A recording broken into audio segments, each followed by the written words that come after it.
Stalin section, the anti-communist Nuremberg, and the denial of the principle of Tukok. By now the trend is clear. On the side of the victors, there are no small number of voices being raised that recommend or demand a type of anti-communist Nuremberg. And that's the orientation that inspires the ruling ideology and historiography. It's known that during the Nuremberg trials, the Nazi defendants were denied the principle of Tukok. In other words, that based on the charges being contended, they could call attention to similar crimes committed by their accusers. The Tokyo trials played out in a similar way. It's the justice of the victor, of course. Moreover, at the conclusion of the gigantic conflict that had also played out as an international civil war and as a planetary clash between revolution and counter-revolution, think of the Nazis' theorization of the master race's right to enslave the inferior races, with a frightening and substantial leap backwards in relation to the process of the abolition of colonial slavery. We see revolutionary tribunals emerge in a number of countries. Think of Italy. That in the case of Germany and Japan, where the internal front held out until the end, are imposed from above and from outside.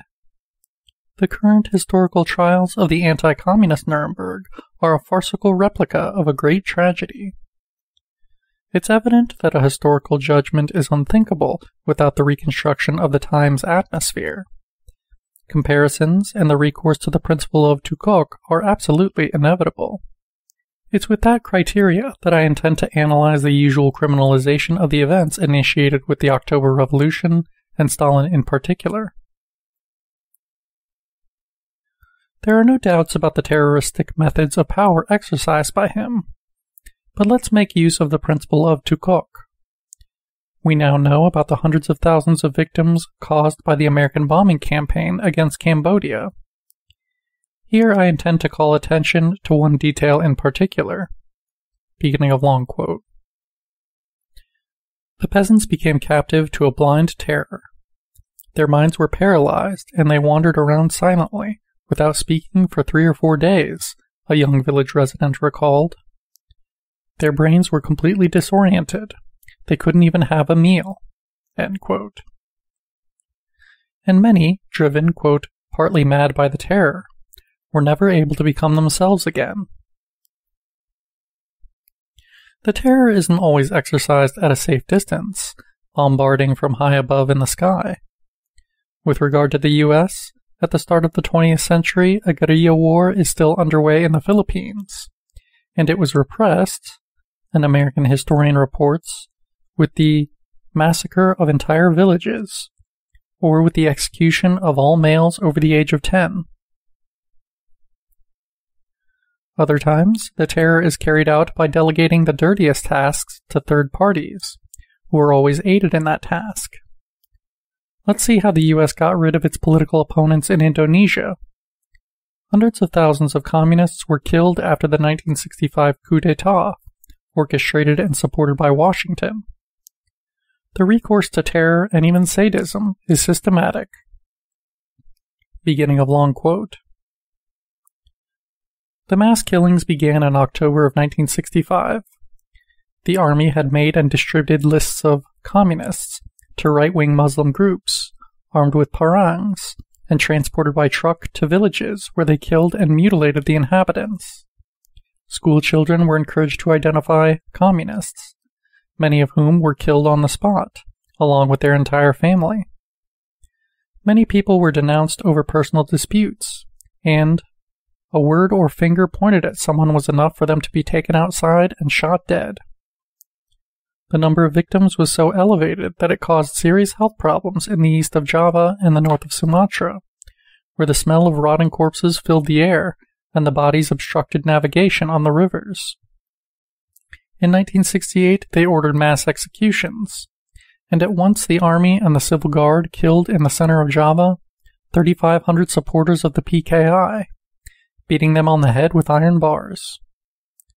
According to Amnesty International, boys less than 13 years old, the elderly, the injured and sick, weren't exempt from torture, used not only in interrogations, but also as punishment or out of mere sadism. End quote. Is the terror by the liberal West only practiced outside their national borders? No, it is not.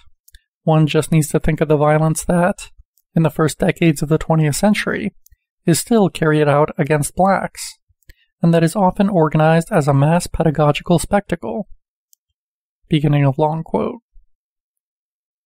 News about lynchings was published in local newspapers, and they added additional wagons to trains to transport spectators, at times thousands of them, coming from locations miles away. To allow them to attend the lynching, school children could have the day off. The spectacle could include castration, skinning, immolation, and gunshots. The souvenirs that could be taken include fingers, toes, teeth, bones, and even the victim's genitals, as well as illustrated postcards of the event. End quote. Moreover, quote, the final solution to our Indian question drags on in Canada even after achieving its independence. But let's concentrate on the 1930s, in the decade when we see Stalin's terror unfold in the USSR. In the US, the headlines and stories in the local newspapers are in themselves revealing. Quote, big preparations for tonight's lynching. Not a single detail should be neglected. Quote, they fear that shots fired against the Negro may miss its target and strike innocent spectators, including women carrying their own children. End quote. But if everyone sticks to the rules, quote, no one will be disappointed. Let's look at other headlines. Quote, the lynching was more or less carried out as advertised. The crowd applauded and laughed at the Negro's horrible death. End quote. It's correct to speak of terror, and not just in consideration of the effects that such a cruel, happily announced and advertised spectacle had on the black community. There's more. It wasn't just black men accused of rape, or in the majority of cases consensual relations with a white woman, who were lynched. Much more minor offenses were enough to be sentenced to death. The Atlanta Constitution of July the 11th, 1934, reported the execution of a 25-year-old black man, quote, accused of having written an indecent and insulting letter to a young white woman in Hinds County. In this case, quote, the crowd of armed citizens were satisfied at firing rounds of gunshots at the body of the unfortunate soul. Moreover, besides striking the guilty death, more or less inflicted in a sadistic way, also loomed over mere suspects. Let's continue to examine the newspapers from that time and read the headlines. Quote, declared innocent by the jury, then lynched. Suspect hung from oak tree in Bashop's public square. The wrong man lynched. End quotes. Lastly, the violence isn't limited to the culprit or the suspected culprit. It has happened that, before carrying out a man's lynching, the cabin where his family lived was set on fire and completely burned. In addition to blacks, the terror also strikes at whites who, in becoming excessively close to blacks, become traitors to their race.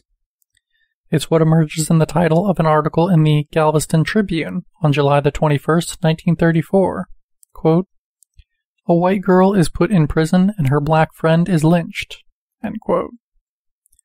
The fact is that, an editorial in the Chicago Defender comments a few days later, a white woman can more freely pair up with a dog than with a black man.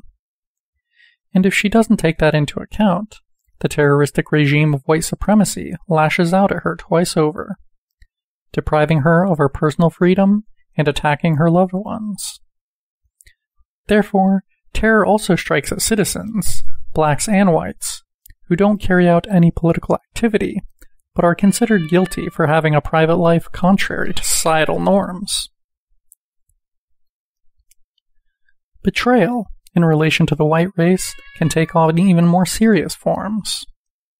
Communists are called, quote, nigger lovers, for taking part in a campaign against the practice of lynching, and are therefore targeted by the terror wielded by the regime of white supremacy, and forced to, quote, face the possibility of prison, beatings, kidnapping, and even murder, Once again, the stories from the newspapers of the time are revealing.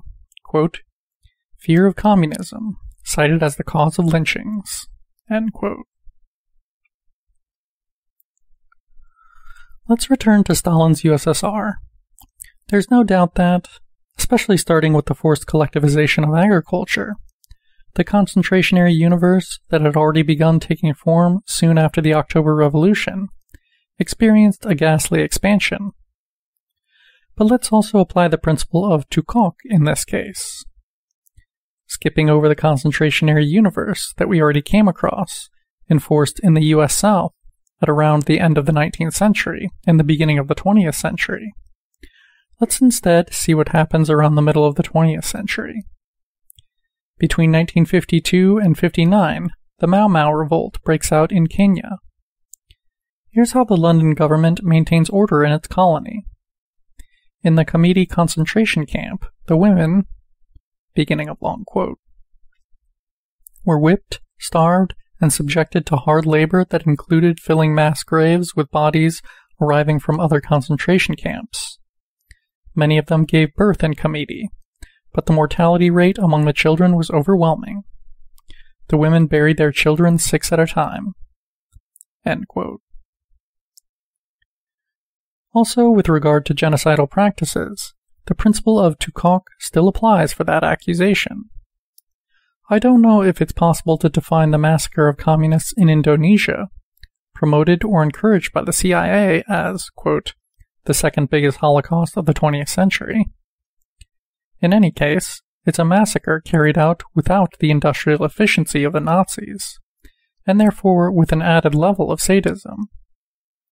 At any rate, it should be to everyone's knowledge that, even after the end of the Third Reich, the liberal West's interventions in its colonies and semi-colonies not only led to the establishment of ferocious dictatorships, it also aided in the realization of acts of genocide. The Truth Commission in Guatemala stresses this, referring to the fate suffered by the Maya, guilty of having sympathized with the opponents to the regime supported by Washington. Finally, we saw how the Jacobins are, quote, horrible cannibals in the eyes of the Thermidorian bourgeoisie. Later, however, it will be the descendants of that bourgeoisie who will endure the Paris Commune's denouncement of the, quote, cannibalistic acts by the Versailles bandits. Regarding the 20th century, while the Civil War rages on, the Bolsheviks call for the struggle against, quote, bourgeois cannibalism. Later, as we are well aware, it was Stalin himself who classified anti-Semitism as an expression of cannibalism. Nowadays, however, they take the tragedy and horrors of Nazino Island, where real cases of cannibalism took place, to reduce the events that began with the October Revolution to pure barbarism and to denounce, quote, red cannibalism. In truth, episodes of cannibalism had previously occurred. In 1921, the gravity of the famine reaches, quote, the point of provoking cases of anthropophagy. A year later, the liberal Italian philosopher Guido de Ruggiero observes, beginning of long quote, the Entente's blockade that sought to annihilate Bolshevism instead killed Russian men, women, and children. Could the poor going hungry compete in democratic elegance with those from the Entente causing the hunger? As was natural, they rallied around their own government and identified its enemies as their own. End quote. As you can see, the liberal philosopher blames the Entente more than Soviet rule. Quote, witnessed cases of anthropophagy also occur in certain parts of China in 1928. Cases that could be hardly blamed on communists, who will seize power more than 20 years later. They will eventually blame the West, starting with the Opium Wars, of having sent that great Asian country into the abyss. But let's return to the 1930s, yet relocating from Stalin's Soviet Union to FDR's United States. Here's how a fiendish crowd furiously attacks a black man. Beginning of long quote. First thing they did was cut off his penis and forced him to eat it. Later they cut off his testicles and forced him to eat them and say that he enjoyed it. Next, they used knives to cut off strips of his skin from his torso and stomach, and anyone, one by one, could rip off fingers or toes from his hands or feet. Red-hot iron was used to burn the Negro from top to bottom. From time to time, a rope was tied around Neil's neck, and they removed the stand from under him until he almost died strangulated. But then the torture resumed, starting over from the beginning. After various hours of that punishment, they decided to kill him.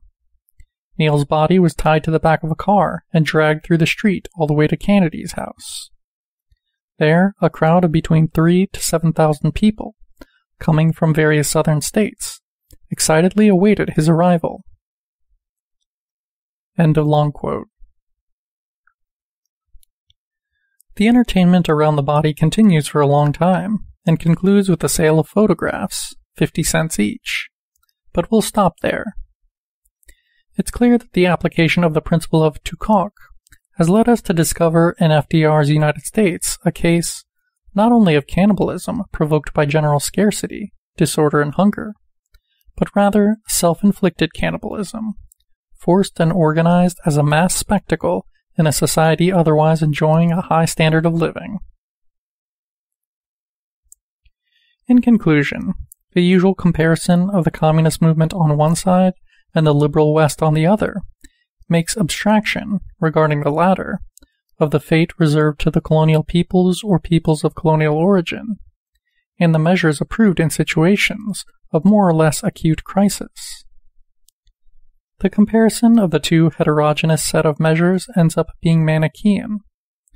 One world, exclusively analyzed by its sacred spaces and its periods of normality, is triumphantly counterposed to a world that, having challenged the barrier that separates the sacred space from the profane space, the civilized and the barbarians, is forced to confront a prolonged state of emergency and the irreducible hostility from the guardians of that exclusive sacred space.